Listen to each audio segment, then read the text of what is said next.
You put your trust in the wrong person, my love. My wife smirked as she transferred every last dollar of our savings.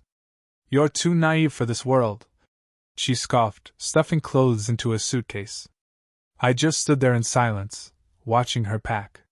48 hours later, she was outside my office, screaming. Reality had finally caught up with her. 3 days earlier. I never thought I'd be writing this, but I need to get this off my chest. 3 days ago, I arrived home earlier than planned from a business trip. I walked into the kitchen and found my wife of 8 years sitting at the table, her laptop open. She was laughing. I stepped closer. The screen showed our bank accounts, or what was left of them. Empty. What are you doing? I asked, letting my travel bag drop to the floor. She didn't even flinch. Instead, she turned the laptop toward me, her smile cold and unfamiliar. You trusted the wrong person. On the screen, our savings account balance read $0. All this time, you thought we were building a future together? She said mockingly before getting up and heading upstairs. I stood there, frozen. I heard drawers opening, the rustling of clothes. Moments later, she came back down, 2 large suitcases in hand. I was still standing in the same spot. Aren't you going to say anything? She asked, almost disappointed. Beg me to stay? Ask where the money is? I said nothing. She checked her watch, rolling her eyes. You're too naive for this world. Always trusting everyone. Did you really think someone like me would stay with someone like you forever? Still, I remained silent. With a shrug, she grabbed her keys and walked out, dragging her suitcases behind her. The moment the door clicked shut, I pulled out my phone and made 3 calls, 1 to my attorney, 1 to the bank, and 1 to the police. Then I opened my laptop. What my wife didn't know was that I had discovered her plan weeks ago. She had left an email open, and curiosity led me straight to her secret. Messages between her and her lover, discussing when to make their move. Searching for homes in another state. She thought I was a fool. She had no idea that I had already protected what was mine. I had been quietly transferring our assets into accounts she couldn't touch, working with my lawyer to secure everything. The money she had just stolen? A decoy, just enough to make her believe she had taken everything but not enough to actually hurt me. 2 days later. This morning, she was outside my office building, screaming. Security had to hold her back as she realized the truth. She wasn't nearly as clever as she thought. But I'm getting ahead of myself. Let me explain how we got here and what happened when she finally understood she had played herself. Edit. Thank you for all the support. Yes, I have evidence of everything. No, I'm not planning to work things out. The proof against her is overwhelming. Update 1. I never expected my last post to get so much attention. Some of you guessed parts of the story, but trust me, the full truth is even worse. Let me take you back about 2 months. That's when I first noticed my wife acting differently, constantly on her phone, taking calls in another room, staying late for work events she had never mentioned before. Classic signs, right? But I didn't want to jump to conclusions. Then, one evening, I needed to use her laptop while mine was updating. She had left her email open. A message from a real estate agent caught my eye, details about a condo viewing. In Florida. We live in Colorado. I scrolled further and found dozens of emails about property listings, all including someone named. I didn't confront her. Instead, I started watching. I legally installed a voice-activated recorder in our living room. And what I heard changed everything. The courtroom fell silent as the recordings played. My wife's voice echoed through the speakers. He'll never figure it out. He's too trusting, too gullible. By the time he realizes what's happened, we'll be settled in Florida. Her lawyer immediately objected, claiming the recordings were inadmissible due to lack of consent. But Colorado law allows one-party consent recordings, and since I lived in the house, they were completely legal. Then came the moment I'll never forget. Her attorney asked for a brief recess. I watched from my seat as they stepped into the hallway, my wife waving her arms in frustration while her lawyer shook his head. When they returned, her entire demeanor had shifted. The judge ruled against her request to access our joint assets, stating that everything would remain frozen pending the outcome of both the criminal investigation and our divorce.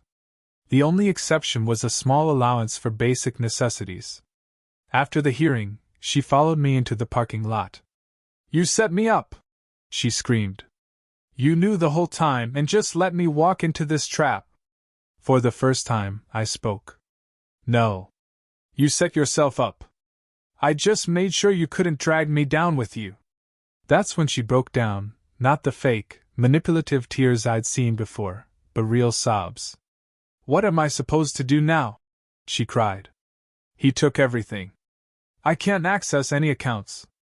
I opened my car door, looking at her one last time. "That sounds like a you problem." Then I drove away. The fallout. The aftermath has been swift. The police interviewed M's ex-wife yesterday, and it turns out my wife wasn't his first victim. He's done this before, convincing women to drain their husbands' bank accounts, only to vanish with the money himself. Authorities are now searching for him across 3 states. As for my wife, she's staying with her sister, who called me this morning. Apparently, she told a completely different version of events, claiming I was abusive, that she had to escape, that I somehow set her up. Her sister wasn't buying it. She showed up with designer luggage and a brand new watch. She told me. That doesn't exactly scream abuse victim to me. A family's shame. The most unexpected call came from my wife's parents. They've always treated me with kindness, and I worried how they'd react to everything. But instead of defending her, they admitted they had seen warning signs for months. "We raised her better than this," her father said, his voice shaking. "We're ashamed of what she tried to do to you." Moving forward. Right now, I'm throwing myself into work. My boss has been understanding, giving me flexible hours to handle the legal mess. I'm staying in my brother's guest room for now, and his kids have been a welcome distraction. For those asking about M and the money, my wife had already siphoned $330,000 from our accounts before making the final transfer. Authorities believe M has pulled this scam at least 3 times, specifically targeting women who were already planning to steal from their husbands. The detective called him a second-stage predator. He preys on women who are about to commit fraud, then cons them in turn. The irony? Many of his victims never report him, because doing so would mean admitting to their own crimes. Healing and closure. I've started therapy to process everything. 8 years of marriage, and I never truly knew who I was sleeping next to. My therapist says it's normal to grieve the relationship I thought I had, even while feeling anger over the betrayal. Final update coming after the divorce is finalized. For now, I'm focused on rebuilding my life, one free of deceit. I've already started looking at houses near my brother's neighborhood. Nothing extravagant. Just something that's mine. Edit. Someone asked about the voice recorder. It was a small device designed to look like a phone charger. The device was perfectly legal in my state. One-party consent laws meant that as long as I was part of the conversation, I didn't need anyone else's permission to record. Since it was my home too, everything I captured was admissible. Always check your local laws before attempting something similar. Final update. It's been exactly 6 months since my first post, and I promised a final update once everything was settled. Now that the divorce is officially finalized as of last week, here we are. The criminal case against my ex-wife ended with a plea deal. She agreed to plead guilty to attempted fraud in exchange for a lighter sentence, 18 months of probation, mandatory financial counseling, and restitution payments. The judge showed some leniency since she never actually got away with the money, but her record now carries a felony conviction. As for him, police caught up with him in Arizona while trying to run the same con on another woman. He's now facing multiple fraud charges across several states. My ex was called to testify against him, which she did, though from what I heard, it was anything but willing. Justice sometimes unfolds in unexpected ways. The divorce.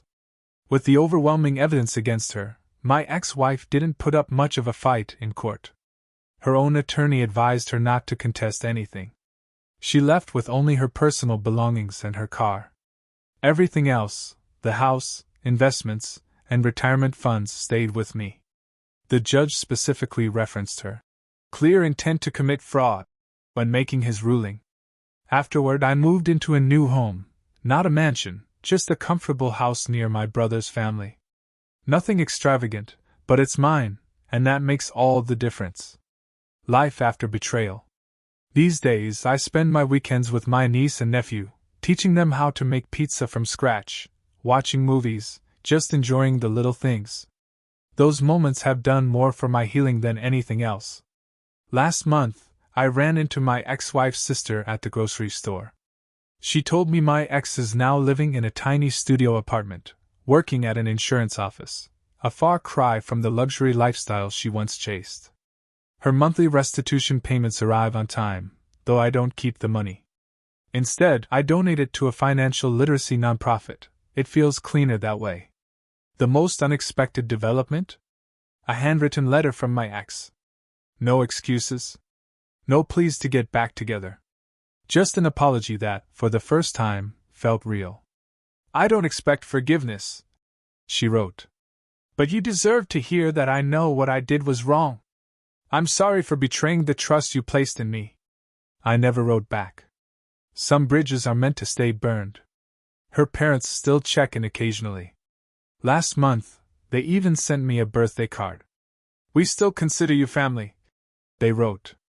We raised her better than this. Moving forward. Work has been good. I got a promotion last month. Apparently, the way I handled everything with focus and professionalism made an impression on management. I've started rock climbing on weekends, something I'd always wanted to try but never did because my ex dismissed it as too dangerous. I'm dating again, nothing serious, just enjoying the experience.